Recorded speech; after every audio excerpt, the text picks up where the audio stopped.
Hello, everybody. Well, once again, whatever I said before in the video that I was making before we started doing this, it's all gone because the camera stopped, the phone stopped recording again. I have no earthly idea why. But we'll figure that out sooner or later. I'm trying again. I got an ms170 here. Fellow wants to change from 50 to 1 to 32 to 1. Because he wants all his stuff to be the same. Well, it's a non-adjustable carburetor. So we've got a carburetor for a MS250 or an 025, 021, whichever one had the 2 screws on it. So I have taken the top off of this carburetor, and it was 4 screws. And this one's only 2 screws, but it will fit with the 2 screws because it's a different diaphragm. I've cut a little nub off in here. I've reamed this hole out a bit, and I've cut this notch in the chassis and drilled this hole in the top cover. So now this carburetor has a slot right here, and this one has a round hole. So you have to take this side cover off right here and take the guts out. But once you do that, you cut that nub off, you drill that hole, you know, deburr a little bit, which I haven't done. I was going to just take the cutter and do it. Just knock the burrs off there. I've already ground out the air box a little bit. I'm just cutting a few burrs out of here to everything else is good. Just trying to deburr a little bit so it looks pretty decent. It's a little old saw. He's fixing it up for his son. He wanted it where it'd run for a long time, and well, you know, that's what we're gonna do. So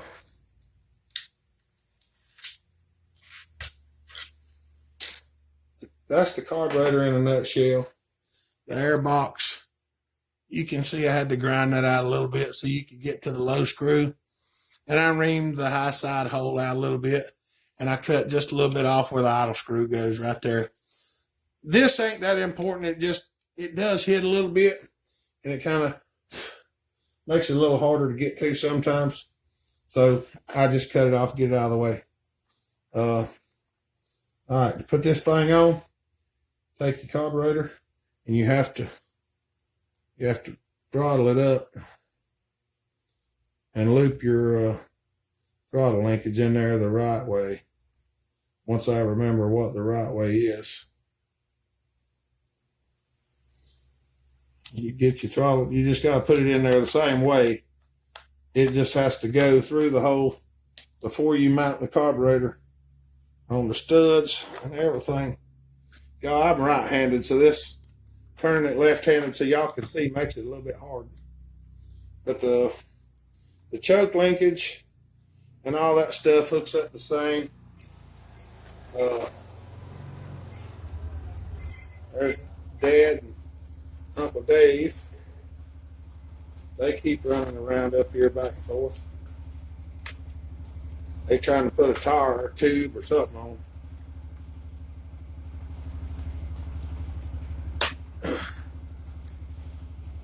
Forgot your tube? Okay.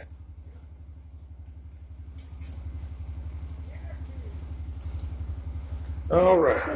Now I got that in there. Got that set back in there. We're going to put this back on here. I think I lost one of my nuts a minute ago. I think I blowed it off in the floor. I'm pretty sure I did. So I don't know exactly where it went.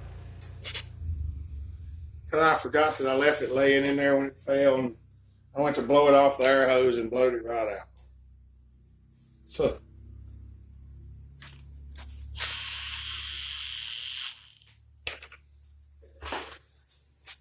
we'll go over and get another. Because I'm pretty sure that other one's gone for now.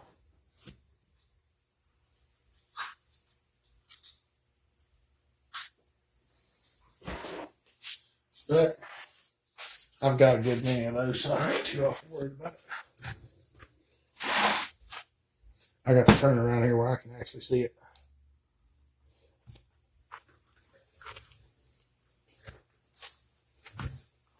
There is actually probably a nut laying here on the table somewhere, but I don't know where it's at, so I'll just get a new one for now.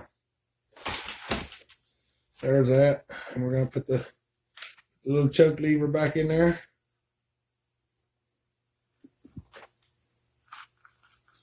I keep looking up to make sure y'all are recording, because that's very annoying.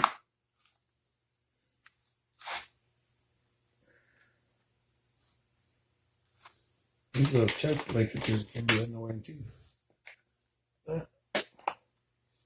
There she's in there.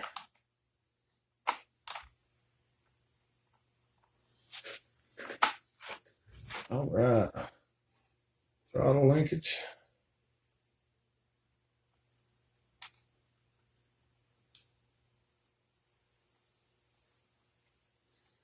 Put the throttle linkage back in. Safety of the operator presence lever.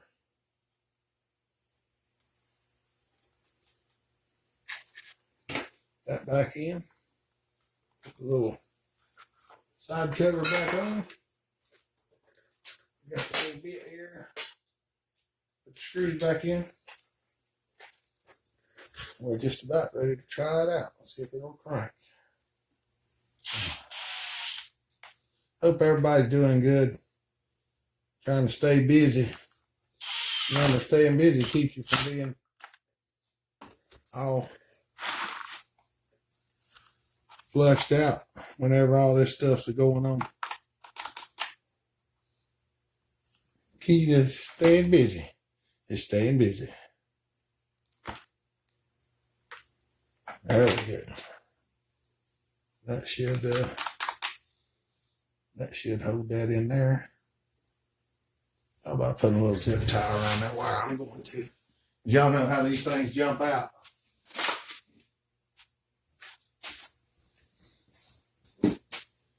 Y'all know how the kill switch wires jump off these little rascals. It's got the wire around it. I'm going to put a little zip tie just around the stalk, around the wire, which usually when you do that, you pull some tension on it. After you pull some tension on it, it don't come out of the little slot. It keeps the kill switch wire in place. The only thing is, it's really hard to do sometimes. If you got fat fingers, it makes it a lot harder.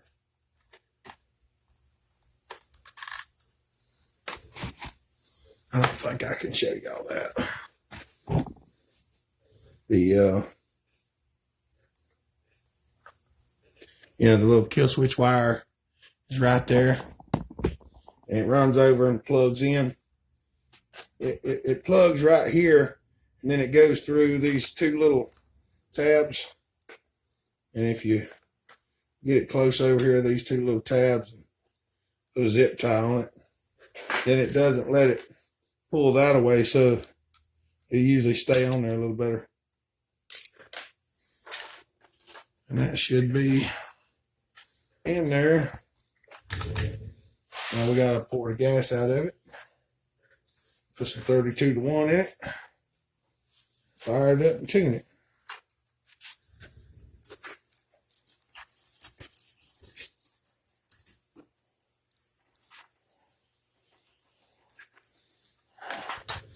All right.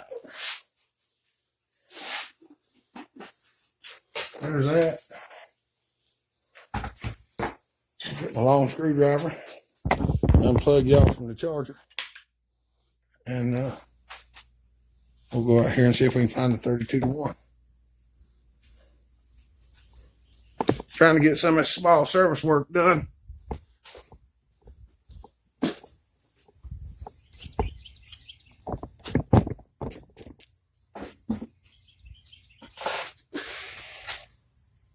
Let's see.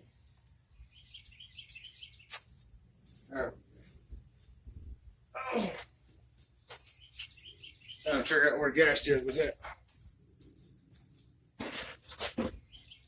You don't know that thing runs rapid around here.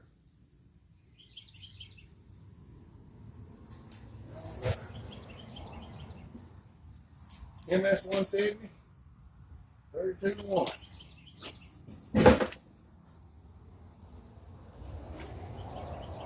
Like fuel now makes it a little better either. I've dumped a little on it.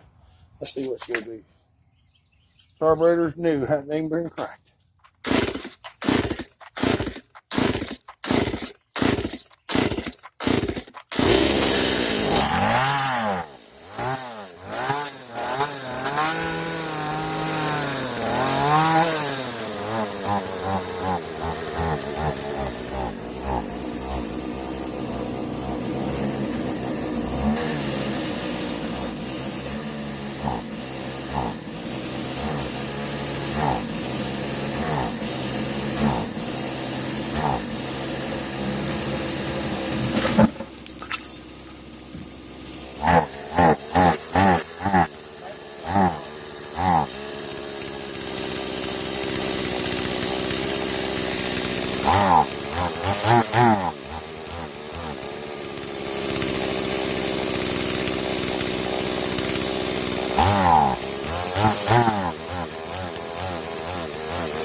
I know what it is. I don't have the little piece in it. All right, I'll bring y'all back later. Bellhopper out. All right, everybody. Here I am. Got the little Stihl going. That little piece that goes in the center was out of it. And that's why it run when I put my thumb over the carburetor and it wasn't before. And I forgot that. So I got it stuck in there. I got it running. I tuned on it a little bit. I was going to film it, but everybody's come in and it's just been hectic. So I got it tuned in. It's just not, it's not exactly perfect. It's got a little, it almost acts like it's got an air leak, but I don't know whether he wants to spend that kind of money on it to put crank seals in it or what. We'll find out. I'm going to try it out a little bit and see how it does. It runs fine. It just, when you come off the throttle, it wants to dip down low, and then you got to kind of pick it back up and let it equalize for a minute before it'll do what it needs to. But it's old. It's got some time on it. But I just thought I'd bring this in here since I told y'all I was going to be back. I had a phone call come in, and I was trying to get to it because there's somebody I was waiting on to call me back. But all right, that's it. I'm going to shoot this video up. Y'all have a good day. Like, share, and subscribe. We enjoy seeing y'all coming here, and we're going to try to get some videos out if people stop coming in long enough for me to film something. Y'all have a good day. Bellhopper out.